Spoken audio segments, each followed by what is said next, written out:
இதை கேட்க கூடாது. ஏன் பகவான் நம்மளை அழைத்து செல்லவில்லை? ஆமா, எதற்கு செல்லவில்லை? எதற்காக நம்மளை அழைத்து செல்லவில்லை?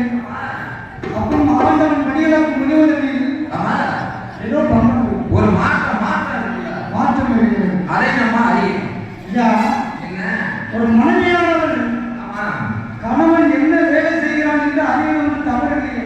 தவறே கிடையாது. என்ன எங்க போறாரு என்ன பண்ணாரு தெரிஞ்சுக்கிறது தப்பே.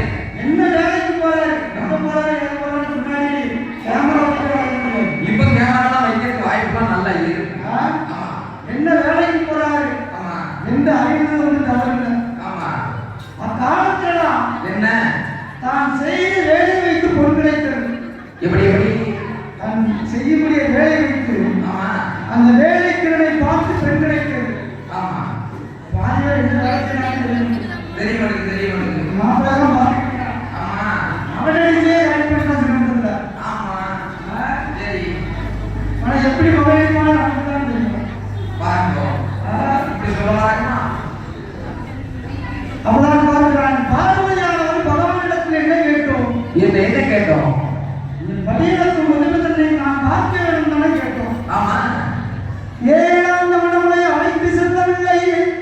செல்லவில்லையே.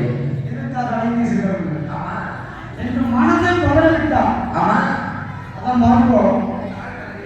மனதை பதறவிடக்கூடாது. கூடாது கூடாது. மனம் பதறினா என்ன ஆகும்? செய்யும் காரியம் சிதறிவிடும். அதாவது பதறாத காரியம் சிதறாது என்று சொல்வார்கள். அதற்கு என்ன? பதறாத காரியம் சிதறாது. ஆமா பதறிய காரியம் சிதறதான் சிதறியுமே. அதனால் பார்க்கிறார். ஆமா பார்வையார் மனதிலே குழப்பம். என்ன ஒரு குழப்பங்கள். மனம் பதறா. பதறா. ஆண்டவன் யாருக்கெல்லாம் படிக்கிறார்? யாருக்கெல்லாம் பட்டினியா போனதா? யாருக்கெல்லாம் படிக்கிறார்?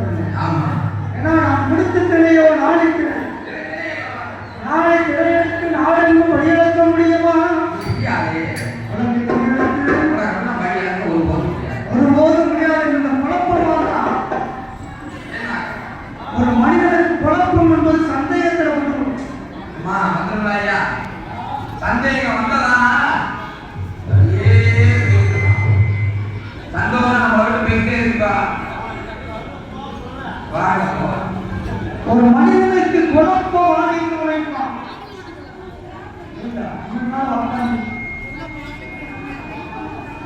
ஒரு மனிதன் குழம்பு விட்டால்